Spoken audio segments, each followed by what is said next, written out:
ప్రభునందు ప్రియమైన మరి దేవుని వారలారా, ఈరోజు ఒక ప్రాముఖ్యమైన విషయాన్ని దేవుని యొక్క వాక్యం నుంచి మనము నేర్చుకుందాం. యేసుక్రీస్తు ప్రభువారు ఆయన జీవించిన జీవితం, ఆయన బ్రతికిన బ్రతుకు గురించి మనం ఆలోచిస్తేనండి, మనం తెలుసుకుంటుంది, మనం నేర్చుకుంటుంది చాలా తక్కువ. కానీ ఆయన గురించి బైబిల్లో ఉన్నది చాలా ఎక్కువండి, కానీ మనకు తెలిసింది చాలా తక్కువే. అప్పుడప్పుడు మనం బైబిల్ అని చదివేసామనుకుంటే, బైబిల్ అని చదివేసి నాకు బైబిల్ అని తెలిసిపోయింది అని సంతోషపడిపోతాం. బైబిల్ అంత అక్షరాలు చదివావు, కానీ అందులో ఉన్న జ్ఞానం అనంతమైనది, చాలా లోతైనది. దాని గురించి తరాలు చదువుతున్నాయి. కానీ విచిత్రం ఏంటంటే, ఈ 66 పుస్తకాల్లో ఉన్న ఈ జ్ఞానం, ఈ యొక్క మాటలు ఎంత చదువుతున్నా క్రొత్తదనము, ఎంత చదువుతున్నా ఏదో గొప్ప విషయాలు వాక్యాల నుంచి బయలుపడుతున్నాయి. యేసుక్రీస్తు ప్రభువారి యొక్క జీవితం గురించి మనం ఆలోచిస్తేనండి, ఆయన కేవలం బ్రతికింది 33.5 సంవత్సరాలు. ఎంతండి? 33.5 సంవత్సరాలు. ఆయన తిరిగిన ప్రదేశం కేవలం పాలస్తీనా దేశం. ఈ మాట మీకు ఎందుకు చెప్తున్నా జాగ్రత్తగా ఆలోచించాలి. ఆయన బ్రతికిందేమో 33.5 సంవత్సరాలు. ఆ 33.5 సంవత్సరాల్లో 3.5 సంవత్సరాలే సేవ చేశాడు. 30వ సంవత్సరం బాప్తిస్మం పొంది, ఈ 3.5 సంవత్సరాలు ఆయన దేవుని యొక్క పని అనగా వాక్య పరిచర్య, ఆయా గ్రామాలు తిరుగుతూ, ఆయా పట్టణాలు తిరుగుతూ వాక్యం ప్రకటించాడు 3.5 సంవత్సరాలు. ఇంకో విచిత్రం ఏంటంటే, ఆయన అమెరికాయో లండనో ఇలా ఏ దేశాలు వెళ్ళలేదు. కేవలం ఆ పాలస్తీనా దేశంలోనే, ఆ గలిలయ, సమరయ, యోదయ 3 మెయిన్ పట్టణాలు చెప్పాయి కదండి. ఆ పాలస్తీనాకి అప్పుడు యోదయ ఒకటి, సమరయ ఒకటి, గలిలయ, ఈ 3 ప్రాంతాలు తిరుగుచూ ఆయన పరిచర్య చేశాడు. కానీ ఈరోజు అంత తక్కువ సమయం బ్రతికిన ఆయన, ఒకే ప్రాంతంలో తిరిగిన ఆయన మాటలు ప్రపంచమంతా పాగిపోయినాయి. ఈరోజు కోట్ల మంది ఆయన పిల్లలుగా బ్రతుకుతున్నారు, ఆయన్ని అనుసరిస్తున్నారు, వారి జీవితాలు ఆయన కోసం మార్చుకుంటున్నారు. ఇంతకీ ఏంటి ఆయన ప్రత్యేకత? ఒకే ప్రాంతంలో ఉన్నవాడు, కొద్ది కాలం బ్రతికినవాడు, ఏంటి ఆయన జీవితంలో ఉన్న ప్రత్యేకత అని ఆలోచిస్తే 4 విషయాలు ఈరోజు మనం నేర్చుకుందాం. ఎన్ని? 4. ఏంటి ఆ 4 అని అంటే, మొట్టమొదటిది ఆయన పుట్టుకలో ఒక ప్రత్యేకత. ఏంటది? మనలాగా ఆయన పుట్టలేదు, మనలాంటి పుట్టుక కదా ఆయనది. సహజంగా మనం పుట్టాలంటే తల్లి ఉండాలి, తండ్రి ఉండాలి. కానీ యేసుక్రీస్తు ప్రభు వారి యొక్క పుట్టుకలో ఎవరున్నారు? తల్లి మాత్రమే ఉంది, తండ్రి లేడు. ఎందుకని? దీనికి ఒక కారణం ఉందండి, తెలుసండి.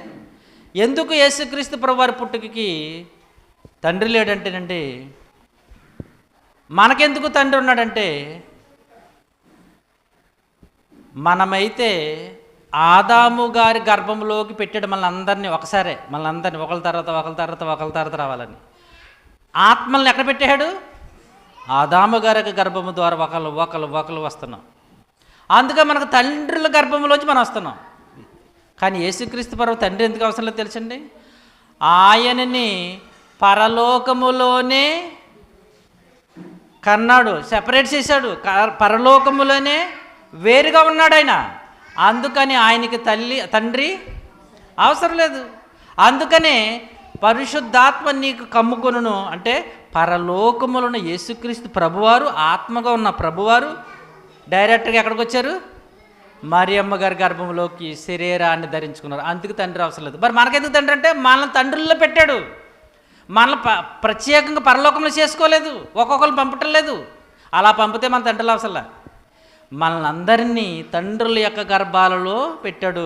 అందుకే ఆయా కాలాలు అండి, ఆయా తరాలు గడిచే కొలిది మనం వస్తున్నాము.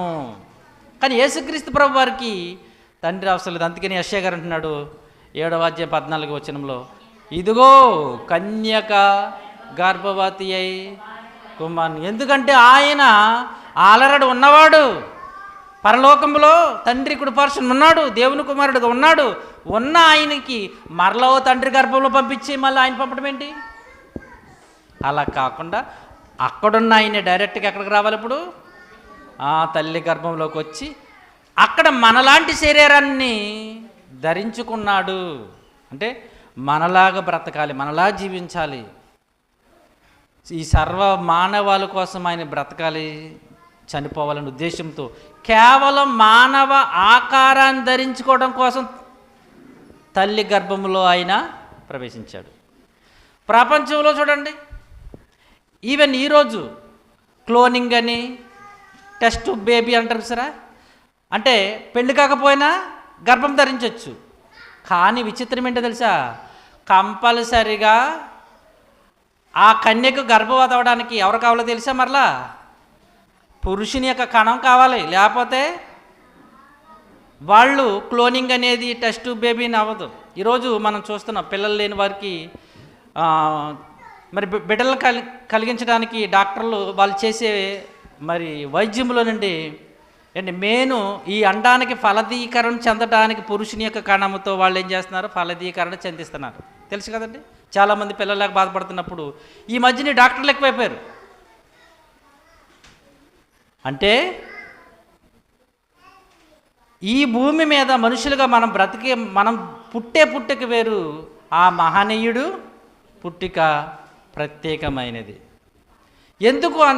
ఆ చిన్న జీవిత ఆయుష్కాలంలో ఒకే ప్రాంతంలో బ్రతికిన ఆయనకి ఎంత ఉన్నతమైన ఖ్యాతి వచ్చేసిందంటే కారణం ఆయన పుట్టుకలు ఏముంది?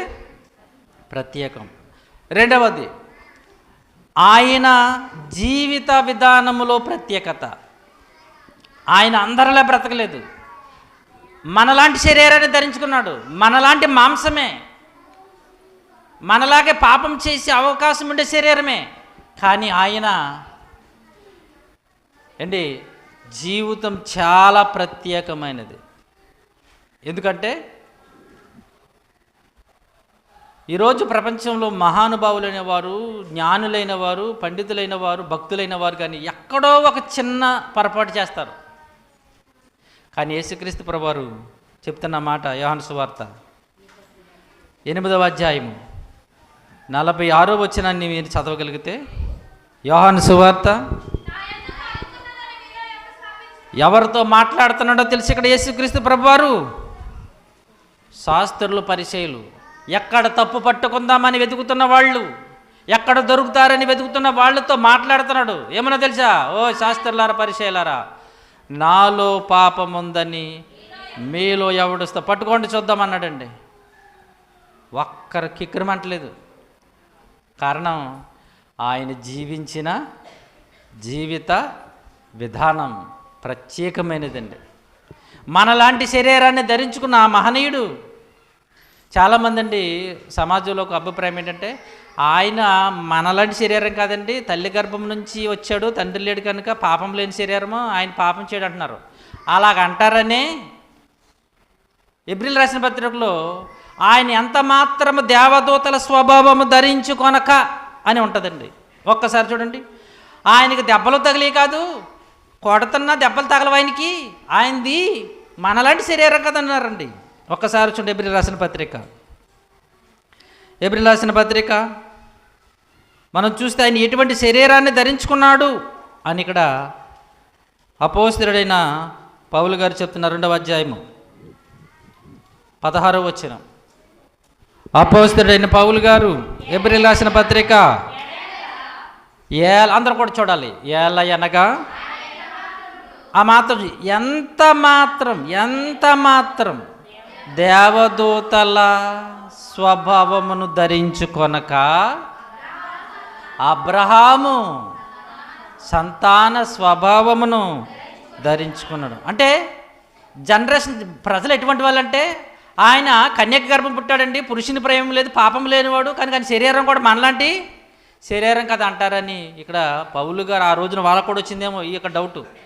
ఆయన దేవదూతల స్వభావమును ధరించుకొనక అబ్రహాము సంతానమందలి. అంటే మానవులు ఏ విధముగా పుడతారో శరీరం, ఎటువంటి శరీరమో ఆ శరీరాన్ని ఆయన తల్లి గర్భములో ధరించుకున్నాడు. అందుకని ఆయన అంటున్నాడు, అటువంటి శరీరం కలవాడైన ఆయన జీవితంలో ఎలా ఉందో తెలుసండి, నాలో పాపము లేదు. పాపం చేయడానికి అవకాశం ఉందంటే ఉంది, కానీ ఆయన ఏం చేయలేదు, పాపం చేయలేదు. అందుకు అడుగుతున్నాడు, నేను చాలా పరిశుద్ధి తప్పుంటలేదు, మీలో ఎవడైనా చూపించగలవాడు ఉంటే రండి అంటున్నాడు. అంతే, ఒక్కళ్ళు కూడా మాట్లాడలేదు. ఆయన రెండవదిగా ఆయన జీవితం ఒక ప్రత్యేకమైన జీవన విధానం, ఒక ప్రత్యేకమైనది. మూడవది, ఆయన మరణించటం కూడా ఒక ప్రత్యేకమైనది. మనందరం ఎలా చనిపోతాం? మనమందరం ఎలా చనిపోతామండి? ఏ యొక్క రోగం వచ్చో, ఏ ప్రమాదం జరుగో ఏంటి మనం చనిపోతాం. కానీ లేదా తప్పు చేసి తప్పు చేసి శిక్ష అనుభవించి ఉరి శిక్ష కాల్ చేయడమో సంథింగ్ ఏదో జరుగుతుంది. కానీ యేసయ్య మరణం ఎలా జరిగిందో తెలుసండి, ఎంత ఆశ్చర్యమో చూడండి. యేసుక్రీస్తు వారు మరణించడం కూడా ఎంత ఆశ్చర్యమో చూడండి. న్యాయాధిపతి అంటున్నాడు, జడ్జి గారు, లూకాసు వార్త 23, ఆయన మరణించటంలో కూడా ఎంత ప్రత్యేకత ఉన్నదో మనం చూస్తే 23వ అధ్యాయము లూకాసు వార్త 13వ వచనం నుండి, అంతటా పిలాతు ప్రధాన యాజకులను అధికారులను ప్రజలను పిలిపించి ప్రజలు తిరుగబడినట్లు చేయుచున్నాడని మీరీ మనుష్యుని నా యొద్దకు తెచ్చితిరే, ఇదిగో నేను మీ ఎదుట ఇతనిని విమర్శింపగా మీరు అతని మీద మోపిన నేరములలో ఒకటైనను నాకు కనబడలేదు అంటున్నాడు. ఎవరు చెప్పే మాట ఎవరు తెలుసండి? న్యాయాధిపతి పిలాతు గారు. బాబు, ఓ శాస్త్రులారా, ఓ ప్రధాన యాజకులారా, అధికారులారా, ఇలా రండి, మీరు ఇదేదో తిరుగుబాటు చేశాడు, ఏదో తప్పు చేశారు, నేరం చేశారు, చంపేయండి అంటున్నారు కదా. నేను ఇతనిని విమర్శింపగా ఇతనులు ఏ నేరమో లేదు. నేనే కాదు, ఏ రోజు దగ్గర కూడా పంపించాను, అతనికి కూడా ఏ నేరమో కనబడలేదు, ఆయనే చంపేశారు. ఏంటి, ప్రపంచంలో ఎక్కడ కూడా జడ్జి గారు ఇతడు నిర్దోషి అని రాయిగా చంపేస్తారండి ఎక్కడైనా? వెంటనే పోలీసు వాళ్ళు విడిచిపెట్టేస్తారు, జైలు ఉండదు అండి, వెంటనే విడిచిపెట్టేస్తారండి. కానీ ఇతడు నిర్దోషి అని న్యాయాధిపతి పిలాతు గారు, జడ్జి గారు చెప్పి ఏం చేశాడు తెలుసండి ఆయన? చూడండి ఎంత ఆశ్చర్యం. మత్తయి సువార్త ఆయన ఏం చేశాడు ఒక్కసారి చూడండి. 27వ అధ్యాయము మత్తయి సువార్త 24వ వచనం, పిలాతు అల్లరి ఎక్కువగుచున్నదే గాని తన వలన ప్రయోజనమేమీ లేదని గ్రహించి నీళ్లు తీసుకుని ఆ ప్రజలందరి ఎదుట చేతులు కడుక్కుని, నేను మాత్రం నిర్దోషిని బాబోయ్, ఈయన యొక్క మరణములో నేను మాత్రం పాల్గొనని చేతులు కడిగేసుకున్నాడంటండి. చూడండి, ఒక న్యాయాధిపతి జడ్జి అండి, ఇతడు నిర్దోషి అని డిక్లేర్ చేసినా చంపేశారు. అందుకని ఆయన మరణం ఎటువంటిది? అందరి మరణం లాంటి. ఒక దొంగ అయినా, ఒక నేరస్తుడైనా, నిజంగా నేరస్తుడే, ఆ నేరస్తుడికి జడ్జి గారు ఒక మాట అంటే సరిపోద్ది. ఏమన్నా తెలుసా? ఇతడు నిర్దోషి అని రాశాడు, అన్నీ విడిచిపెట్టేయాలి, ఇంకా చట్టం, పోలీసులు, లా మొత్తం ఇంకేముండదు, ఇతడు నిర్దోషి విడుదల చేసేయండి అంటే. కానీ ఇక్కడ న్యాయాధిపతే ఇతడు నిర్దోషి అన్న ఏం చేశారు? ఆయన చంపేశారు. అదండి, ఆయన మరణములో కూడా అందరి మరణము లాంటి మరణము కాదు, ఆయన మరణములో కూడా ప్రత్యేకత. వీళ్ళు అనుకున్నట్టుగా ఆయన చనిపోలేదు, ఆ పరలోకపు తండ్రి రాయించినట్లుగా ఆయన మరణించాడు కనుకనే ఆయన మరణం ప్రత్యేకత. 4వది ఆయన పునరుద్ధానం.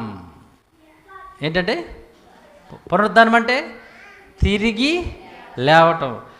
ప్రపంచంలో మొట్టమొదటిగా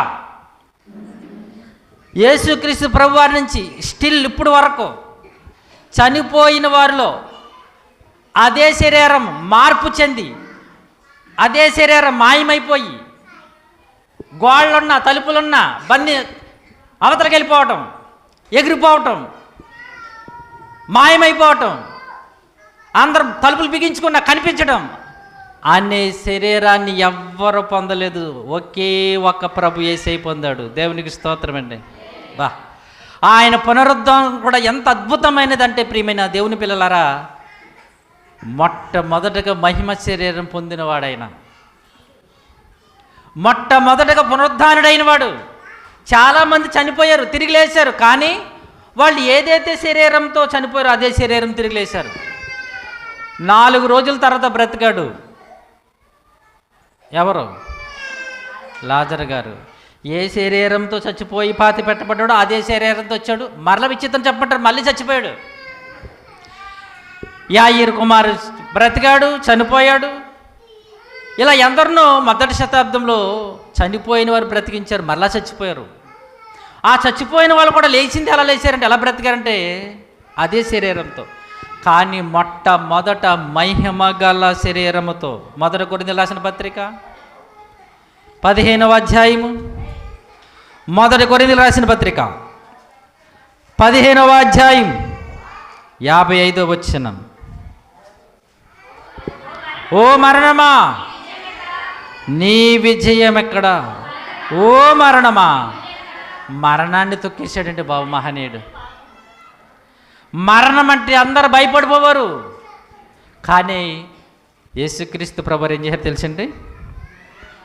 ఆ మరణాన్నే జయించాడు. ఆ మరణానికి భయపడిపోతున్న మనుషులకి ఆ మరణాన్ని ప్రభువారు ఏం చేశాడు? జయించాడండి. అందుకంటే ఓ మరణమా నీ ముళ్ళు ఎక్కడ? ఎందుకంటే ప్రపంచంలో నుండి ఏ మనిషి అయినా భయపడేది దేనికో తెలుసా? చచ్చిపోతున్నామంటే అందరికీ భయమే కదండి. చావు అనేది ఎంత గొప్పవాళ్ళకైనానండి, ఎంత పేదవారికైనా, ఏ పరిస్థితుల్లో ఉన్నవారికైనా భయమే. చెప్పాను కదండి. మనకి రోగం తెలియనప్పుడు చాలా చక్కగా తిరిగిపోతాం. నీలో పలానా రోగం ఉంది అని చెప్పగానే ఏమవుతుందో తెలుసా? చిక్కిపోతాం. అప్పుడు దాకా బాగానే తిరుగుతాం, బాగానే తింటాం. మీకు ఈ రోగం ఉందని తెలియగానే ఏమవుతారు? మనకు నీరసం వచ్చేస్తుంది.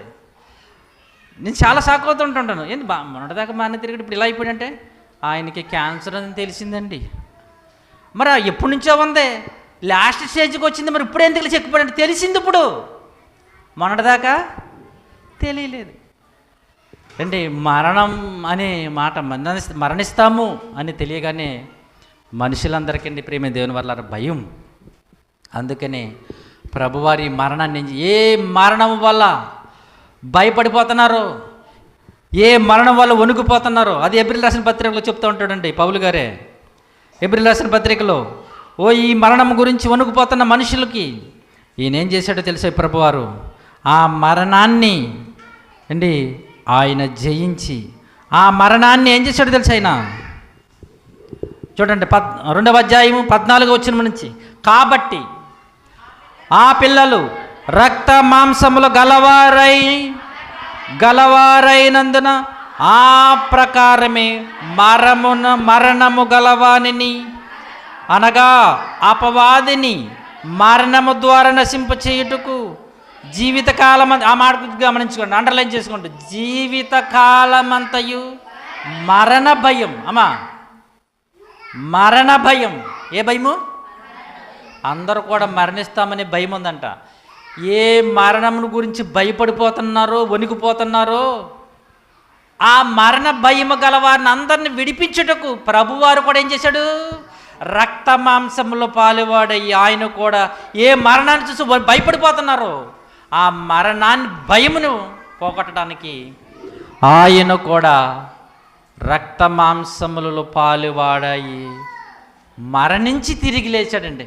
ఓయ్ మనిషి, నీవు చచ్చిపోతే సమాధిలో ఉంటా అనుకుంటున్నావా? ఉండవు, ఒకరోజు నీవు తిరిగి లేస్తావు అని ఆ మరణ భయము చేత వణికిపోతున్న వారిని, భయపడిపోతున్న వారిని ధైర్యపరచడానికి మొట్టమొదటగా మరణాన్ని జయించిన యేసుక్రీస్తు ప్రభువారు. అందుకే ఆయన పునరుద్ధానంలో కూడా ఏముంది? ఒక ప్రత్యేకత. ఆయన పుట్టుకలో ప్రత్యేకత, ఆయన జీవితంలో ప్రత్యేకత, ఆయన మరణంలో ప్రత్యేకత, ఆయన పునరుద్ధానములో మరణమును జయించుటలో కూడా ప్రత్యేకత. గనుకనేనండి విచిత్రం ఏంటంటే, ఈరోజు ఆయనకంటే ఎక్కువ కాలం బ్రతికిన వాళ్ళు చాలా మహానుభావులు ఉన్నారు. చాలామంది ఎన్నో దేశాలు జయించేసారు యుద్ధాలు చేసి.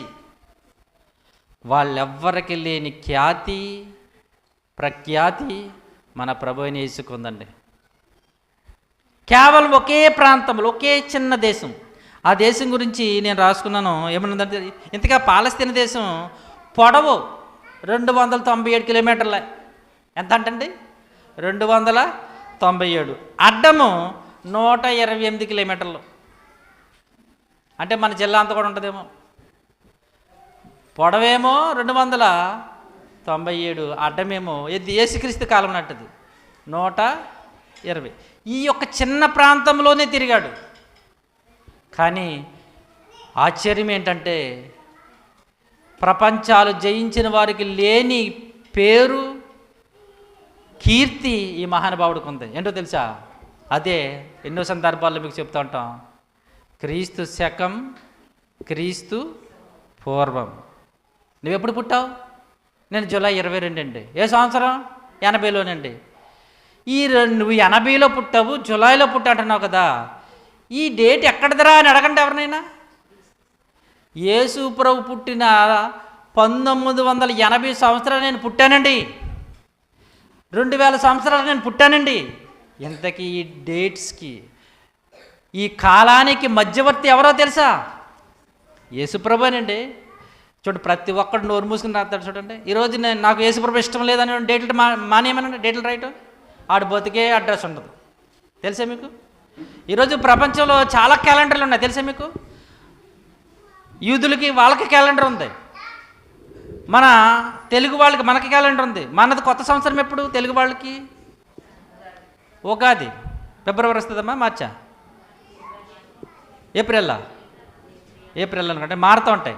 మన తెలుగు నెలలు వేరు. తెలుసా మీకు? ఆషాఢ మాసం, శ్రావణ మాసం, భద్రం ఇది అంటారు కదా. మన తెలుగు నెలలు వేరు. జనవరి, ఫిబ్రవరి మనం అంటాం ఇంగ్లీష్లో, కానీ తెలుగు నెలలు మనం ఎవరికీ తెలీదు.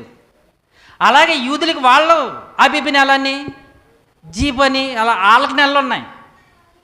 ఇలా ప్రపంచంలో చైనా వాళ్ళకు ఉన్నాయి, ఇలా చాలా ఉన్నాయి. కానీ ఒకే ఒక క్యాలెండర్ ఉంటుంది. అదిగో గ్రెగేరియన్ క్యాలెండర్. అది ప్రపంచమంతా ఒకటే క్యాలెండర్. ఎవరిని బట్టి వచ్చిందా అంట క్యాలెండర్? యేసుక్రీస్తు ప్రభుని బట్టి. దేవునికి స్తోత్రం అండి. ఏ దేశం వాళ్ళకి, ఏ ప్రాంతం వాళ్ళకి క్యాలెండర్లు ఉన్నాయి, సంవత్సరాలు ఉన్నాయి, నెలలు ఉన్నాయి. కానీ ప్రపంచమంతటికి ఒకే ఒక క్యాలెండర్. కాలాన్ని లెక్కించడానికి అందరూ ఒకే సమయము, కాలము, సంవత్సరం తెలియాలంటే గ్రెగేరియన్ క్యాలెండర్ని పెట్టారు. అది ఎవరయ్యా ఈ కాలానికి మధ్యవర్తి, క్యాలెండర్కి మధ్యవర్తి అంటే యేసుక్రీస్తు ప్రభు. ఎందుకయ్యా యేసుక్రీస్తు ప్రభు అంత ప్రత్యేకమంటే, ఆయన పుట్టుకలో ప్రత్యేకత, ఆయన జీవితంలో ప్రత్యేకత, ఆయన మరణించటంలో కూడా ప్రత్యేకత, ఆయన తిరిగి లేవటం, పునరుద్ధానంలో కూడా ప్రత్యేకత ఉంది. కనుకనే ప్రియమైన దేవుని వల్ల కేవలం చిన్న ప్రాంతంలో తిరిగిన ఆయన, కేవలం 33.5 సంవత్సరాలు బ్రతికిన ఆయన, ఈరోజు ప్రపంచంలో అత్యధిక జనాభా ఎవరో తెలుసండి? తెలుసా మీకు? క్రైస్తవులండి. ప్రపంచంలో మొట్టమొదటిలో సుమారుగా 827 కోట్ల మంది ఉన్నారండి ప్రస్తుతానికి జనాభా, ఈ 2026కి.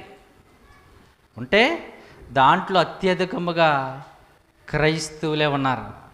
ఇంతకీ ఆ క్రీస్తు ఏంటి మొత్తం ప్రపంచమంతా తిరిగి బోధలు చేయలేదు. ఒకే ప్రాంతంలో కేవలం 12 మంది శిష్యులు ఏర్పాటు చేసిన బోధ చేశాడు. కానీ ప్రపంచమంతా మోగిపోయింది. విచిత్రం ఏంటంటే, ఏ యెరూషలేములో ఆయన పుట్టాడో, ఏ యూదా గోత్రం నుంచి వచ్చాడో వాళ్ళు మాత్రం ఆయనని నమ్మటం లేదు. వాళ్ళ జాతి వాళ్ళు, అది కూడా నేను రాసుకున్న వాళ్ళు, ఇంతకు యూదులు ఎంతమంది ఉన్నారు అయ్యా నన్ను అడిగితేనండి, వాళ్ళు జనాభా ఎక్కువ లేరు. వాళ్ళు కేవలము అండి 95 లక్షలు ఉన్నారంటండి. ఎన్ని లక్షలంట? 95 లక్షలు యూదులు. ఏ వంశంలోంచి గోత్రంలోంచి ప్రభువారు వచ్చాడు, వాళ్ళ జనాభా ఇశ్రాయేల్ దేశంలో ఆ చిన్న ప్రాంతంలో 95 లక్షల మంది ఉన్నారు. కానీ ఆ గోత్రం నుంచి వచ్చిన ప్రభువు నమ్మిన వాళ్ళు ప్రపంచమంతా 250 కోట్ల మంది పైనే ఉన్నారు. ఎక్కడ కోటి కూడా లేరు వాళ్ళు. ఈ నమ్మిన వారు 250 కోట్ల మంది. అంటే 250 కోట్లు సుమారుగా కోటి తీసేది ఇంకెంతమంది ఎక్కువ ఉన్నారు? 249 కోట్ల మంది. బాబోయ్, ఏంటండి బాబు ఈ మహానీయుడు, ఏంటి ఇంత అద్భుతం ఈయన జీవితంలో. వాళ్ళేమో వాళ్ళ జాతి వాళ్ళేమో ఏంటి కేవలం ఆయన మరియమ్మ గారి కొడుకు యేసేపు కొడుకు అని చూశారు. కానీ ఆయనలో దైవత్వాన్ని వాళ్ళు చూడలేదు. ఆయన పేరు, ఆయన కీర్తి చూడండి. ఈరోజు ప్రపంచంలో ఎందరో పెద్ద చరిత్రకారులు ఉన్నారు, జ్ఞానవంతులు ఉన్నారు, పండితులు ఉన్నారు, కానీ ఎవ్వరికి లేని గొప్ప కీర్తి మన ప్రభువైన యేసుక్రీస్తు ప్రభు వరకు ఉంది. ఎందుకు ఈ మాట మీకు నేను చెప్తున్నానంటే, ఇంత మహోన్నతుడైన దేవుడండి, ఆయన బ్రతుకున్నప్పుడు ఒక మాట చెప్పాడండి. బ్రతుకున్నప్పుడు, చనిపోయి తెరిపోతున్నప్పుడు. చాలా సందర్భాల్లో ఎవరైనా చనిపోతున్నప్పుడు చెప్తారే ఒక మాట, చివరి మాటలు అంటారు. ఆ మాట చాలా జాగ్రత్తగా వింటారు, దాని ప్రకారంగా చేస్తారు కదండి. బ్రతుకున్నప్పుడు ఎన్ని మాటలు చెప్పినా పట్టించుకోరు, కానివ్వండి చచ్చిపోతున్నప్పుడు చెప్తారు చూడండి చివరి మాటలు. ఆ మాటలు వేరు చచ్చిపోయేంత వరకు జ్ఞాపకం పెట్టుకుంటారా లేదా? మనం కూడా పెట్టుకుంటాం. ఏంటి, యేసుప్రభు బ్రతుకున్న 3.5 సంవత్సరాల్లో చాలా మాటలు చెప్పాడు, కానీ సిలువలో చెప్పిన 7 మాటలు మాత్రం ఎప్పుడు మర్చిపోం. గుర్తుందా మీకు? సిలువలో యేసుప్రభు చెప్పిన మాటలు మనం అస్సలే మర్చిపోం.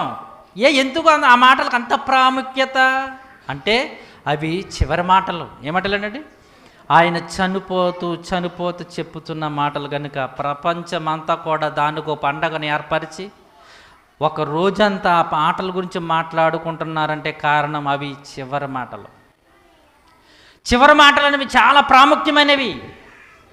ప్రభువారు కూడా ఆ మాటల తర్వాత ఆయన వెళ్ళిపోతూ మరొక చివరి మాట చెప్పాడండి. ఆ చివరి మాట గురించే ఈరోజు మనం కొద్దిసేపు ధ్యానించుకుందాం. మార్కు సువార్త 16వ అధ్యాయం.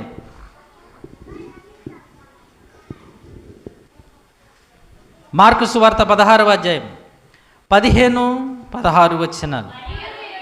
మరియు మీరు సర్వలోకమునకు వెళ్ళి సర్వ సృష్టికి సువార్తను ప్రకటించండి.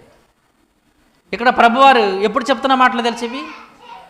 ఆయన పరలోకానికి వెళ్ళిపోతున్నాడు, ఆరోహణమైపోతున్నాడు. ఇక ఆయన పుట్టాడు, జీవించాడు, మరణించాడు, పునరుద్ధానుడయ్యాడు. ఇప్పుడు వెళ్ళిపోతున్నాడు పరలోకానికి, మరలా భూమి మీద కనిపించాడు. అప్పుడు శిష్యులతో చెప్తున్నాడు, మీరు సర్వలోకమునకు వెళ్ళి అండి ఏం చేయాలో తెలుసా? సువార్తను ప్రకటించు. ఇక్కడ ఇదే మాటను మత్తయి గారిలో రాస్తూ, మత్తయి సువార్త 28వ అధ్యాయము ఇదే మాట చూడండి. అక్కడ ఇంకొక మాట చెప్పాడు, మీరు సర్వలోకమునకు వెళ్ళి అక్కడ ఏం చేయమన్నాడో చూడండి. 28:18. అయితే యేసు వారి యొద్దకు వచ్చి, పరలోకమందును భూమి మీదను నాకు సర్వాధికారం ఇవ్వబడింది కాబట్టి. చూడండి అక్కడేమన్నాడు, మీరు సర్వలోకమునికి వెళ్ళి సర్వ సృష్టికి సువార్త ప్రకటించి ఏం చేయమన్నాడు తెలిసింది? ఇక్కడ మీరు సమస్త జనులను శిష్యులుగా చేయుడి. ఏం చేయాలంటే మనం శిష్యుడు అంటే, మీకు ఇక్కడ చిన్న అమ్మ కూర్చోండి పిల్లలు. శిష్యుడు ఎవరినంటారు శిష్యుడని? ఏంటి? ఒక గురువు గారి దగ్గర కూడా ఆయన కూడా తిరిగేవాడిని ఏమంటారు? శిష్యుడు. ఏలియా శిష్యుడు ఎవరు? ఏలియా, వెరీ గుడ్. ఎలీషా శిష్యుడు ఎవరు? గెహాజీ. వాడి శిష్యుడని ఎందుకంటున్నాం? వాళ్ళు ఎక్కడికి వెళితే అక్కడ తిరిగేవాళ్ళు, వారి వెనకాలే వారిని అనుసరించేవాళ్ళు, వారి కష్టాల్లో, వారి బాధల్లో, వారి ఆకలి దప్పుల్లో తిరిగేవాడిని శిష్యుడు అంటారు. జాగ్రత్తగా మాట నొక్కి చెప్తున్నాను, జాగ్రత్తగా వినాలి. శిష్యుడు అనగానే అప్పుడప్పుడు కనిపించేవాడు కాదు. శిష్యుడు అందుకే ఆయన ఎల్లప్పుడూ అనుసరించేవాడు. దేవునికి స్తోత్రం.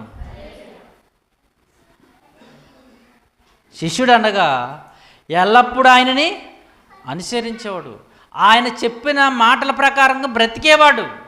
అందుకని మన బైబిల్లో శిష్యుడైన తిమోతి, కొత్త నిబంధనలో శిష్యులైన అపోస్తులు, శిష్యుడైన అరిమత యేసేపు అని మనకు బైబిల్లో కనిపిస్తూ ఉంటట. శిష్యుడు అనగానే గురువు గారి యొక్క మాటలను, ఆయన వాక్కులను ఫాలో అయ్యేది అనుసరించేవాళ్ళు. ఈరోజు మన అందరం ఆయన శిష్యులమేనంటారా? మనం యేసుక్రీస్తు శిష్యులమేనా అండి? మన శిష్యులమేనా? ఆయన ఏమన్నాడు? మీరు సర్వ సృష్టికి సమస్త జనులను శిష్యులుగా చేయండి, శిష్యులుగా చేయండి. శిష్యుడు అనగానే మనం అందరం అనుకుంటున్నాం, ప్రార్థనకు వస్తున్నాం కదా, మన అందరం శిష్యులమే అనుకుంటున్నారేమో. కొద్దిసేపు మనం శిష్యులం అనుకోండి, తర్వాత శిష్యులకు ఉండవలసిన గుణగణాలు మీరు వింటే, అయ్యో మనం ఇంకా శిష్యులు కదా, శిష్యులు అవ్వలేదా, ఇంకా శిష్యులుగా మారాలా అనే విషయము మనకు అర్థమవుతుంది. ఓకేనండి? ఇంతకీ శిష్యులు అంటే ఏంటి? మనకి లోకంలో ఫ్యాన్స్ ఉన్నారు కదా. ఫ్యాన్స్ ఎవరికుంటారు? ఫ్యాన్స్ అంటే అభిమాని. హీరోలకు ఉన్నారు, క్రికెటర్స్కి ఉన్నారు, గాయకులకు ఉన్నారు, హీరోయిన్స్ కూడా ఉన్నారట. హీరోయిన్స్కి ఉన్నారు, ఆటలు ఆడేవాళ్ళకు ఉన్నారు, రాజకీయ నాయకులకు. వీళ్ళని ఏమన్నారు? అభిమానులు. ఏమన్నారండి? అభిమానులు. మీకు విషయం చెప్పమంటారా? అభిమానులు వేరు, శిష్యులు వేరు. ఫ్యాన్స్ వేరు. ఈ అభిమానులు ఫ్యాన్స్ అంటారు. బోర్డులు మనకు కనిపిస్తాయి, పలానా హీరో గారి ఫ్యాన్స్, పలానా హీరో గారి ఫ్యాన్స్. విచిత్రం ఏంటంటే యేసుక్రీస్తు ప్రభు వారు కూడా ఫ్యాన్స్ ఉన్నారు. ఫ్యాన్స్ అంటే ఫాలోవర్స్, అంటే ఆయన్ని అనుసరించేవాళ్ళు. యేసు ప్రభు కావాల్సింది అనుసరించేవాళ్ళు కాదు, శిష్యులుగా ఉండాలంటే ఆయన మాటల ప్రకారంగా అనుసరించి బ్రతికేవాళ్ళు. ఒకసారి మీరు చూద్దాం మాట.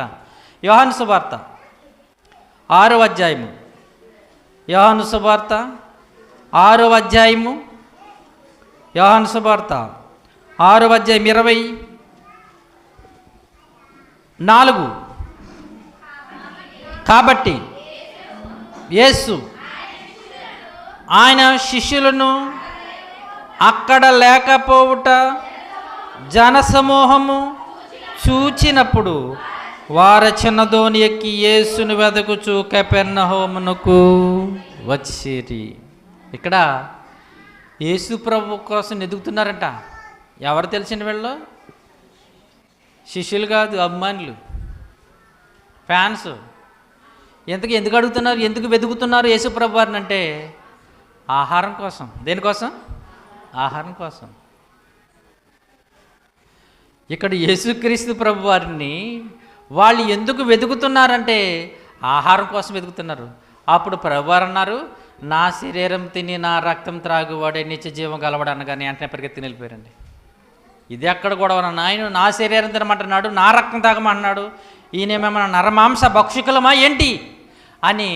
అదే 6వ అధ్యాయము 60వ వచనం చూడండి. ఆయన శిష్యులలో అనేకులు ఈ మాట విని, ఇది కఠినమైన మాట, ఇది ఎవడు వినగలడని చెప్పుకునేది. 66వ వచనం.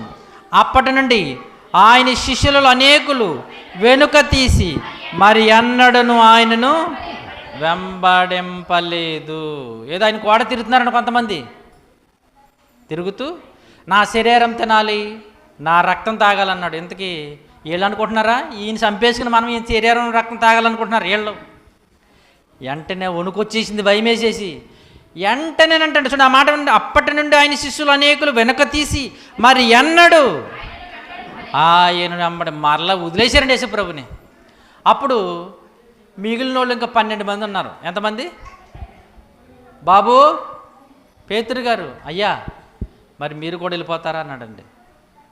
ప్రభువారికి అండి వెంబడించే వాళ్ళు కావాల్సింది ఎవరు కావాలి? అనుసరించే వాళ్ళు కావాలి, ఆచరించే వాళ్ళు కావాలి. పేతురు, ప్రభు మీరు కూడా వెళ్ళిపోవాలనుకుంటున్నారా అంటే అప్పుడు అంటున్నాడు, మేమెక్కడికి వెళుదాం ప్రభు, నీవే. మొత్తానికి 70 మంది వెళ్ళిపోయారు. ఇంకెంతమంది ఉన్నారు? 12 మంది ఉన్నారు. ఆ 12 మందితో కూడా అంటున్నాడు ప్రభువారు, మీరు కూడా ఉండాలనుకుంటున్నారా, వెళ్ళిపోవాలనుకుంటున్నారా? యేసుప్రభు ఎటువంటి వారు అంటే మొహమాటం లేనివాడు, నిర్మొహమాటం కలవాడు అంటారు బైబిల్లో. నిర్మొహమాటం, తన పర అని భేదము లేదు. ఎందుకో తెలుసా? మనకైతే మన బంధువులు, మన రక్త సంబంధులు, మన కుటుంబ సంపదలు ఉంటుంది. యేసుక్రీస్తు వారికి మా అమ్మ, మా తమ్ముళ్ళు, మా బంధువులని ఉండదు. ఎందుకని? విచిత్రం చెప్పమంటారా? ఆయన మనం ఇక్కడ చేయకముందే మనం చేసినప్పుడు ఎక్కడున్నాడు? పరలోకంలో దేవుని దగ్గర ఉన్నాడు. అప్పుడు వీళ్ళంతా ఎవరు రబ్బాయి? నా పిల్లలు, మన పిల్లలు వీళ్ళంతా. అంటే ఇప్పుడు అందరు వాళ్ళ అమ్మని దేవుని పిల్ల, దేవుని కుమార్తె, వాళ్ళ నాన్న దేవుని కుమారుడు, వాళ్ళ తమ్ముళ్ళు దేవుని పిల్లలు, తన బంధువులు దేవుని పిల్లలు, వీళ్ళందరూ కూడా దేవుని పిల్లలే. అందుకని శాస్త్రులు పరిచయాలు యేసు ప్రభు దగ్గరకు వచ్చి, ప్రభువా నీవు మొహమాటం లేనివాడు, వీళ్ళు ఏమనుకుంటారో ఏంటో, అయ్యి మా బంధువులు వచ్చారు కొంచెం కుర్చీ అయిపోతే ఏమనుకుంటారో అనుకునే రకం కాదంట. శాస్త్రులు పరిచయాలు చెప్తున్నారు యేసుక్రీస్తు ప్రభువారితో, నీవు మొహమాటము లేనివాడు ప్రభువా, నీవు చాలా ఖచ్చితంగా నీ మాటలు ఉంటాయి. ఇక్కడ అలా ఖచ్చితమైన మాటలు చెప్పేటప్పటికీ అనేకులు ఏం చేశారు? ఆయన్ని విడిచిపెట్టి వెళ్ళిపోయారు. ఇక్కడ అభిమానులు కాదు కావాల్సింది యేసుప్రభు వారికి. ఎవరు చేయమన్నాడు? శిష్యులుగా చేయండి. శిష్యులు ఇంతకీ శిష్యులు అంటే ఏంటి అని మనం అడిగితే బైబిల్లోనే మన సమాధానం ఉందండి. శిష్యులు అంటే ఏంటి? వాళ్ళకు ఉన్న లక్షణాలు ఏంటి? మనం చాలాసార్లు అనుకుంటాను, నేను యేసుప్రభు శిష్యుని, ఎందుకంటే ప్రార్థనకి వెళ్తున్నాను, బైబిల్ చదువుతున్నాను అనుకుంటాం మనం. కానీ శిష్యులు అంటే అండి బైబిల్లో దేవుడు యేసుక్రీస్తు ప్రభువారు చెప్పారు. శిష్యుడు అంటే ఎలా ఉండాలి, శిష్యుడికి ఉండే లక్షణాలు ఏంటో బైబిల్లో చెప్పారు. ఫ్యాన్స్ అనేది ఏముందండి? ఆ పుట్టినరోజు వచ్చినప్పుడు ఏం చేస్తారు? పెద్ద బ్యానర్ కడతాడు, ఆడ పక్కన ఫోటో వేసుకుంటాడు, ఏదో ఆడుకున్న స్తోమతను బట్టి కొంచెం నీళ్ళు పాలు వేస్తాడు, అంతే అయిపోయింది. ఆ పుట్టినరోజుకి ఏం చేస్తాడు? ఒక కేక్ కట్ చేసి పెడతా ఉంటాడు. ఆడు రోజు ఆడు వెనకాల తిరుగుతాడా? ఆడు మాట చెప్తాడా? ఫ్యాన్స్ అనేవాళ్ళు అండి అభిమాని యొక్క ఆయన జీవితాన్ని అనుసరించి బ్రతకరు వాళ్ళు. జస్ట్ ఏదో ఆడు పుట్టినరోజు వచ్చినప్పుడు, వాడి సినిమా వచ్చినప్పుడు, లేదా క్రికెట్ వచ్చినప్పుడు, ఆ రాజకీయ నాయకుడు వచ్చినప్పుడు అప్పుడే. కానీ శిష్యుడు అనేవారు అలా కాదండి. శిష్యుడు అని ఎలా ఉంటారో చెప్తాను మీకు. ఆ శిష్యుడు అనేవాళ్ళు ఎలా ఉంటారో బైబిల్లోనే దేవుడు చెప్పాడు. మనం అభిమానులుగా కాదు, ఫ్యాన్స్గా కాదు, యేసుప్రభు కొట్టవలసింది ఎలా ఉండాలి. ఈరోజు చాలామంది, కోట్ల మంది ప్రవక్తలండి, క్రైస్తవులు అనేవాళ్ళు చాలామంది ఏంటి. విచిత్రం ఏంటంటే యేసుప్రభు అంటే మనకే ఇష్టం అనుకుంటున్నారా? హిందువులకి ఇష్టమే, ముస్లిమ్స్కి. అరబ్ దేశంలో మనం చూస్తాం, ఎవరిని ఎక్కువ ఇష్టపడతారు వాళ్ళు? ముస్లిమ్స్. హిందూస్నా క్రిస్టియన్స్నా? వాళ్ళని మనకెందుకు ఇష్టపడతారు? క్రైస్తవులను చాలా ఇష్టం వాళ్ళకి, ముస్లిమ్స్కి. కారణము ఏంటి? యేసుక్రీస్తు ప్రభువుని బట్టి. ఏంటి హిందువుల్లో ఉన్నారు, ఏంటి ముస్లిమ్స్లో ఉన్నారు, ఫ్యాన్స్ అనేవాళ్ళు చాలామంది అభిమానులు ఉన్నారు. కానీ యేసు ప్రభు కావాల్సింది అభిమానులు కాదు, మరి ఎవరు? శిష్యులు. ఇందుకే శిష్యులు అంటే ఏంటయ్యా బాబు? ఎవరు వాళ్ళ శిష్యులు? ఎవరు శిష్యులు అవుతారు? ప్రభువారు ప్రత్యేకంగా చెప్పాడు, వెళ్ళిపోతూ మీరు శిష్యులుగా చేయండి, అభిమానులుగా కాదు, ఫ్యాన్స్గా కాదు, శిష్యులుగా చేసి వారికి తండ్రి యొక్కయో కుమారుని యొక్కయో పరిశుద్ధాత్మల నామం వారికి ఏం చేయాలి? బాప్తిస్మం ఉండే వాళ్ళని శిష్యులుగా అవ్వాలి. శిష్యులు అంటే చెప్పాను మరలా అనుసరించేవాళ్ళు, ఆయన వెనకాలే వారి యొక్క మాటలు, బోధలు, వారి జీవితాన్ని అనుసరించేవాళ్ళు. అందుకని మనం ఎలీషా గారిని ఏలియా గారి శిష్యుడు అంటాం. అంటే ఆయన కోడే. ఆయన ఎక్కడికి వెళ్తే అక్కడ పరిచర్యకి వెళ్ళటం, ఆయన ఎక్కడికి వెళ్తే అక్కడ తిరగటం. వాళ్ళు కూడా వెంటబట్టి తిరిగిన వాళ్ళని శిష్యులు అంటారు. యేసుప్రభు కూడా అప్పుడప్పుడు కనిపించే వాళ్ళుగా కాదు మీరు తయారు చేయటం. చాలామంది మన క్రైస్తవులు కూడా ఫ్యాన్స్ ఉంటారు. ఎవరు తెలుసా? Christmas fans. ఆ క్రిస్మస్ వచ్చేటప్పటికి చర్చిలన్నీ ఎలా ఉంటాయండి? నిండిపోతాయి. డెకరేషన్లు కాదు, చర్చిలన్నీ ఏమైపోతాయి? మరి ఈ ప్రతి వారం లేని వాళ్ళు ఎక్కడి నుంచి వచ్చారు? వీళ్ళంతా ఫ్యాన్స్ అనమాట. సంవత్సరానికి వచ్చే ఫ్యాన్స్ తెలుసా మీకు? అభిమానులు అనమాట. మరి ఎవరో మరి యేసుప్రభు శిష్యులు అంటే ప్రతి వారము ప్రతి శుక్రవారము మానకుండా వస్తారు. వాళ్ళు ఎవరు? ప్రతి కూడుకు పెట్టిన ప్రార్థన పెట్టిన మానకుండా వచ్చేవాళ్ళు వాళ్ళంటి శిష్యులు. ఇంకా ఉంది, ఇంకా ఏం చేస్తారు శిష్యులు కొన్ని లక్షణాలు. అభిమానులు ఏంటంటే అప్పుడప్పుడు వస్తారు, వాళ్ళకు ఉంటే ఇష్టం ఉంటే వస్తారు, లేదా రారు. కానీ శిష్యుడు అనేవాడు ఏం చేస్తారు తెలుసా? కంపల్సరీగా అటెండ్ అవుతారు, కంపల్సరీగా వస్తారు. ఈ శిష్యులకు ఉండవలసిన లక్షణాల్లో కొన్ని లక్షణాలు మనం చూస్తే, మొదటిగా యోహాను సువార్త 8వ అధ్యాయం 31వ వచనం. యోహాను సువార్త 8వ అధ్యాయం 31. కాబట్టి యేసు తనను నమ్మిన యూదులతో, మీరు నా వాక్యమందు నిలిచిన వారైతే నాకు శిష్యులైపోతారు మీరు అంటున్నాడు. ఇక్కడ ఆ మాట చూడండి, నా వాక్యమందు నిలిచిన వారైతే మీరు నా శిష్యులు. శిష్యులకు ఉండవలసిన లక్షణాలు చెప్తున్నాడండి. మొట్టమొదటిగా శిష్యుడు అనేవారు, ఎవరైనా శిష్యులు అంటే యేసుప్రభు శిష్యులు అంటే వాళ్ళు ఎక్కడ నిలిచి ఉండాలో తెలుసండి? వాక్యమందు నిలిచి ఉండాలి. వాక్యమందు నిలిచి ఉంటాం అంటే అక్కడ వాక్యం రాసుకుని దాని మీద నుంచి ఉంటాం, అంతేనమ్మా? అక్కడ చిన్న మాట రాసుకుని దాని మీద నుంచి ఉంటామా? వాక్యమందు నిలిచి ఉండటం అంటే ఏంటి? ఒరే ఇటు మాట మీద నిలబడతాడు అంటే మాట రాసుకుని దాని మీద నుంచి ఉంటాడా? అమ్మా, మాట రాసుకుని దాని మీద నుంచి ఉంటామా? మరి మాట మీద నిలబడతాం ఏంటి? మీరు మనం మాట్లాడుతున్నాం, ఇటు మాట మీద ఉంటాడు బాబు, మాట మీద నిలబడతాడు అంటే వాడు చెప్పింది చేస్తాడు. నా మాట మరొకసారి, వాడు చెప్పింది వాక్యమందు నిలిచి ఉండటం అంటే యేసు ప్రభు ఏదైతే చెప్పారో అది చేయటం. యేసు ప్రభు ఏదైతే చెప్పారో, ఏదైతే చేయమన్నారో, ఏదైతే నడమన్నారో దాని ప్రకారంగా నడవటమే వాక్యమందు నిలిచి. అలా వాక్యమందు నిలిచి ఉన్న వారిని ఏమన్నది బైబిల్?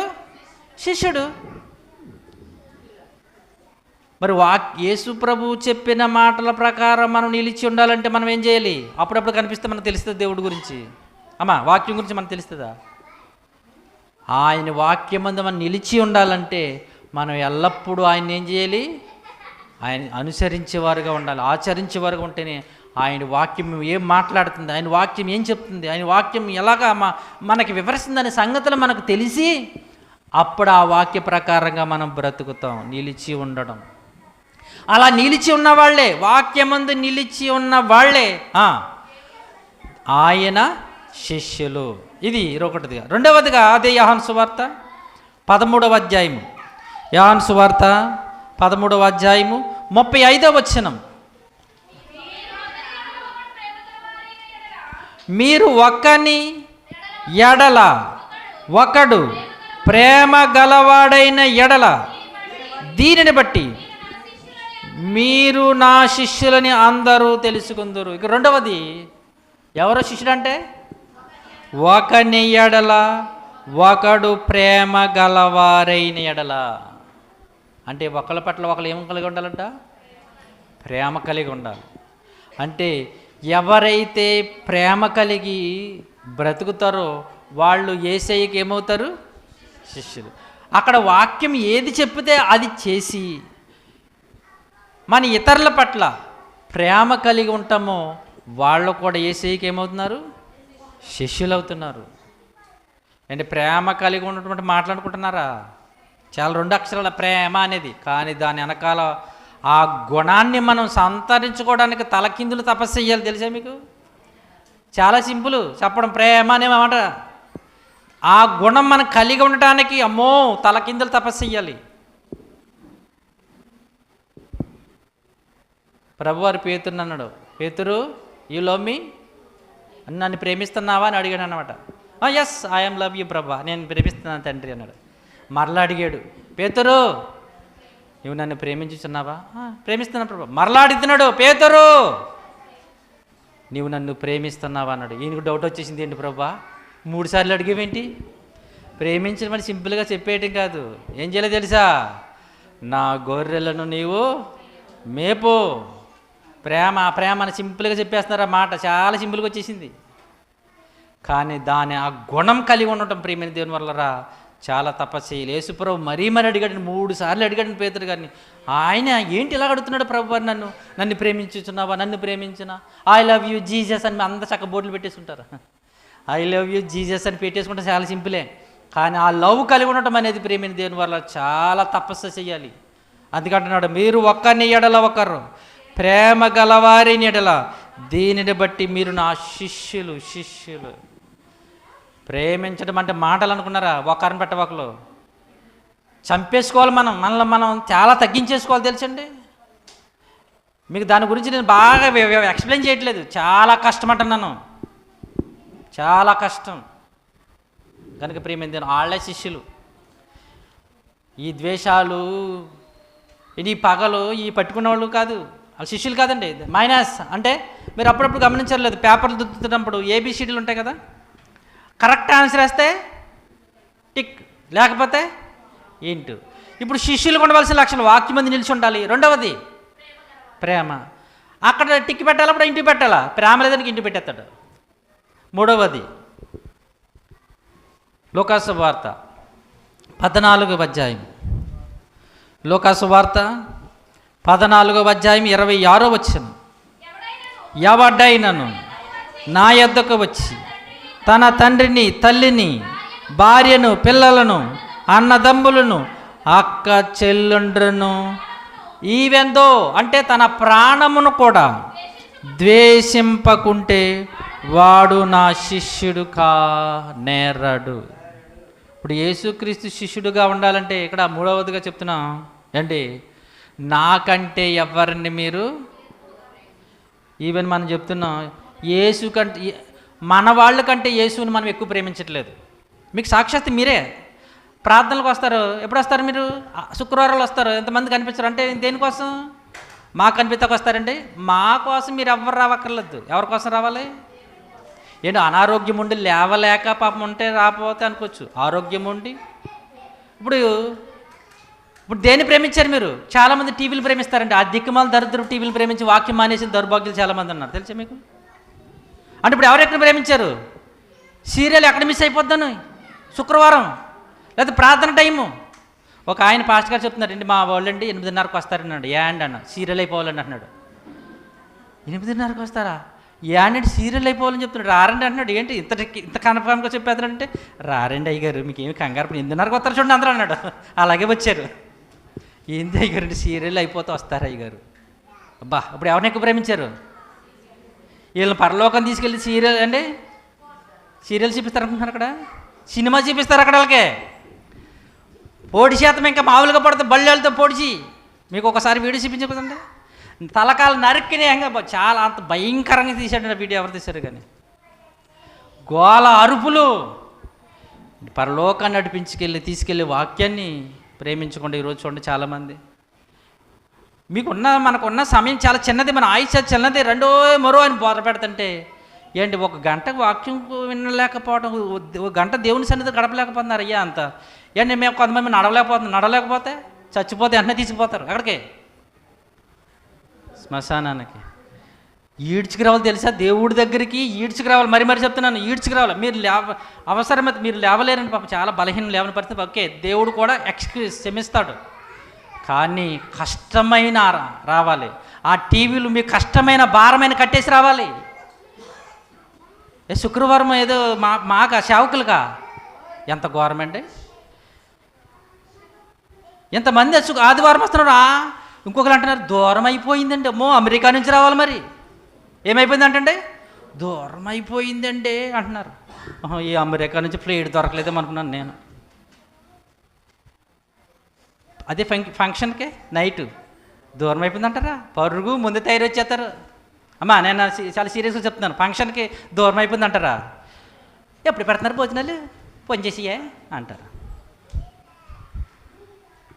ఏంటండి సమాజం, ఏంటండి? ఇప్పుడు ఎవరిని ఎక్కువ ప్రేమిస్తున్నాం మనం? భోజనాలను ప్రేమిస్తున్నాం, టీవీలను ప్రేమిస్తున్నాం, మన బిడ్డలను మనం ప్రేమిస్తున్నాం. కానీ ఇక్కడ వాళ్ళ శిష్యులు కాదండి, ఇక్కడ చాలామంది తేలిపోతారండి. ఇక్కడ నాకంటే దేనినైనా ఎక్కువగా ప్రేమించేవాడు నా శిష్యుడు కాడు.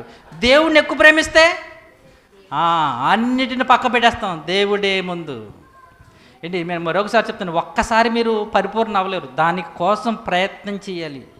నేను అంటాను, ఒక్కసారి మీరు దానిలో డిగ్రీ సంపాదించలేరు, మెల్లగా మెల్లగా ప్రయత్నించాలి, సాధన చేయాలి, అప్పుడు మీకు అలవాటు అయిపోతుంది. శిష్యుడు అనేవాడు ఒక్క రోజులు పరిపూర్ణ శిష్యుడు కాడు. అతను మెల్లమెల్లగా ఆయన అనుసరిస్తూ ఆచరిస్తూ ఆయన మాటలు నేర్చుకుంటూ చదువుతూ ప్రార్థిస్తూ వెళ్తే వాడు శిష్యుడు అవుతారండి. ఇది ఒక్క రోజులు అయిపోవాలి కాదు నేను చెప్తున్నది, ఒక్క రోజులు అవ్వలేరు కూడా శిష్యుడు. 4వది 14వ అధ్యాయం 27వ వచనం అక్కడ కిందే, మరియు ఎవడైనను తన శిలువని ఎత్తుకుని నన్ను వెంబడింపనివాడు వాడు నా శిష్యుడు కాదు. 2వది, ఎవరైతే నా శిలువ మోస్తారో వాళ్ళే నా శిష్యులు. శిలువ అంటే శ్రమలండి. శిలువ అంటే చాలామంది ఇది అర్థం కాక మెల్లో శిలువ, గుళ్ళో శిలువ ఏంటి ఈ మధ్యన మానేశారండి చాలామంది. మంగళసూత్రం శిలువ ఉన్నాయండి మీకు? చాలామంది మానేశారు.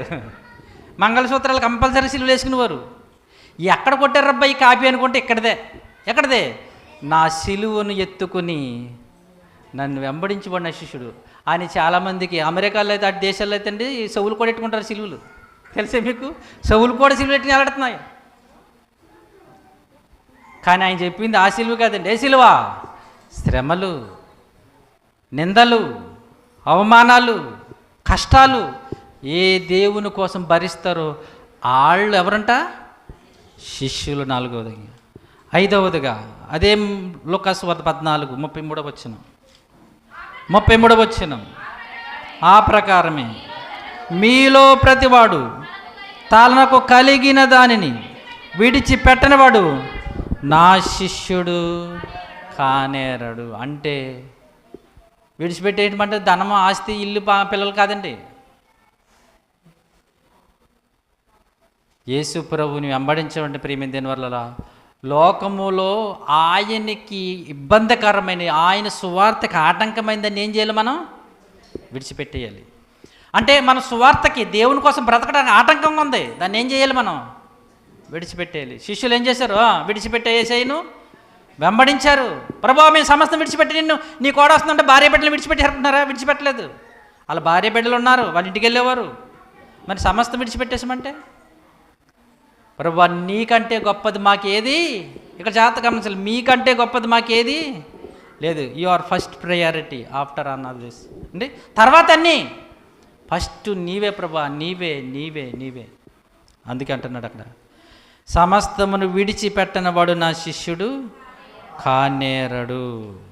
అయితే ఈ శిష్యులకేనండి పరలోక రాజ్యం. చూడండి అపోస్తల కార్యం, చివరిగా అపోస్తల కార్యములు 14వ అధ్యాయము, అపోస్తల కార్యములు 14వ అధ్యాయం 22వ వచనం, శిష్యుల మనస్సులను దృఢపరచి విశ్వాసమందు నిలకడగా ఉండవలనని అనేక శ్రమలను అనుభవించి మనము దేవుని రాజ్యంలో కనిపించాలి. ఎవరో శిష్యులకి ఎక్కడికి వెళ్ళిపోతారు? ఏమనుభవించాలి? శ్రమలు. అలా అనుభవించిన శిష్యులకే పరలోక రాజ్యంలో చోటు. ఎందుకు యేసుక్రీస్తు ప్రభువు శిష్యులుగా మార్చమన్నాడంటే ఆ శిష్యులకి ఏమన్నది? పరలోక రాజ్యం. పరలోక రాజ్యానికి వారసులు ఎవరు అవుతారంటే ఫ్యాన్స్ ఎవరు, అభిమానులు ఎవరు? కేవలం నా మాటల ప్రకారంగా విని గ్రహించి అర్థం చేసుకుని నన్ను వెంబడించేవాళ్ళు, నా మాటలు అనుసరించేవాళ్ళు, నేను ఏదైతే వాక్యం చెప్పానో ఆ వాక్యం ప్రకారంగా నిలిచి నడిచేవాళ్ళు, వాళ్ళు నా శిష్యులు అని తన శిష్యులతో చెప్తున్నాడు ప్రభువారు. అందుకే వెళ్ళిపోతాంటున్నాడు, శిష్యులారా మీరు సర్వలోకములకు వెళ్ళి నాకు శిష్యులుగా మీరు ఈరోజు విచిత్రం ఏంటంటే యేసు ప్రభు శిష్యులు చేయట్లేదు, వాళ్ళ శిష్యులు చేసుకుంటున్నారు. తెలుసండి, మనుషులకి శిష్యులు ఉన్నారు ఈరోజు. యేసు ప్రభు నాకు మీరు శిష్యులుగా చెయ్యండి అంటే వీళ్ళు ఏం చేస్తున్నారు? వీళ్ళు మనుషులు చేసేసుకుంటున్నారు శిష్యులుగా. ఏసైనా అన్న ఏమనరు, కానీ వాళ్ళ గురువు గారిని అంటే మాత్రం ఊరుకోరండి. ఏసైని ఎన్ని తిట్టు ఏ మాత్రం మా గురువు గారిని అంటావు, ఎంత ధైర్యమని. ఈరోజు చూడండి, యేసుప్రభు అంటున్నారు మీరు కదా శిష్యులుగా చేసుకోవాల్సి, నాకు శిష్యులుగా చేయండి. కనుక మన యేసుక్రీస్తు శిష్యులు అంటే ఈ గుణాలు కలిగి ఉన్న వాళ్ళే శిష్యులు. లేకపోతే మనం అభిమానులమే. మనం ఎవరో అభిమానులమే. అంటే జస్ట్ ఏదో బాప్తిసం పొందాలి, జస్ట్ ఆదివారం. చాలామంది క్రైస్తవులు ఉన్న అలవాటు ఏంటంటే ఆదివారం కూడా ఆ చర్చికి వెళ్ళాలి, రావాలంతే. ఇలాంతా అభిమానులండి. తెలిసి మీరు, శిష్యుడు అనేవాడు వాక్యం అందు నిలిచి ఉంటాడు అండి, ప్రేమ గలవాడై ఉంటాడు, తన శిలువుని ఎత్తుకుంటాడు, దేనిని యేసుప్రభు కంటే ఎక్కువగా ప్రేమించాడు. ఆ దేవునికి ఆయాసకరమైన దేవునికి ఇష్టం కానీ దేనిని విడిచిపెడతాడు, ఆయన కోసం అనేక శ్రమలను అనిపించి నిత్యరాజ్యానికి చేరుకుంటాడు. అతడే శిష్యుడు. అంతేగాని ప్రార్థనకి వెళ్ళినట్టు శిష్యుడు కాదండి. మనం కూడా మన శిష్యులు అనుకుంటాం. శిష్యుడు అంటే ఈ గుణాలు కలిగి ఉన్నవాడు శిష్యుడు. అందుకే ప్రభువారు చెప్తున్నాడు శిష్యులుగా చేయండి. ఆ శిష్యులుగా చేయడం అనేది బైబిల్ మనం ఏం చేయాలి తెలుసండి, చదవాలండి. చదివితే ఇందులో సంగతులు తెలుస్తాయి. చాలామంది ఆదివారం దులుపుని తీసుకొస్తారండి. ఇది ఎందుకు ఇచ్చాడు అందరి చేతుల్లో? ఏండి మీ అందరి చేతుల్లో ఎందుకు ఉంది బైబిల్? అందరి చేతుల్లో ఎందుకు ఉంది తెలుసా మీకు? అన్ని మత గ్రంథాలు అందరి చేతుల్లో ఉండవు. ఓన్లీ చెప్పే బోధకుడి చేతుల్లోనే ఉంటుంది. ఒక ఖురాన్ కానీ ఒక మహాభారతం ఇవన్నీ ఉన్నాయి చూసారా, చెప్పే వాళ్ళ చేతుల్లో ఉంటాయి, అందరి చేతుల్లో ఉండవు. కానీ చూడండి, మీరు అందరూ కూడా బైబిల్ తెచ్చుకున్నారు. ఎందుకు? ఇవన్నీ మన అందరూ చదువుకోవాలి, అందరూ చూడాలి. ఈ మాటలండి మనల్ని శిష్యులుగా తయారు చేస్తాయి. ఈ మాటలు మన నిత్య జీవానికి తీసుకెళ్తాయి. కనుక ప్రియమైన దేవుని వాళ్ళరా, మనం అభిమానులుగా ఉన్నామో ఫ్యాన్స్గా ఉన్నామేమో సరిపోదు. శిష్యులకి పరలోక రాజ్యం. ఆ శిష్యులుగా మారటానికి మనం ప్రయత్నం చేయాలి. ఆ శిష్యులుగా తయారవడానికి మనం సాధన చేయాలి. లేకపోతే అభిమానులుగా ఉన్నామా, అభిమానులు అందరూ ఒకటే చోటు, శిష్యులకే పరలోక రాజ్యానికి చోటు. ప్రార్థన చేసుకుందాం.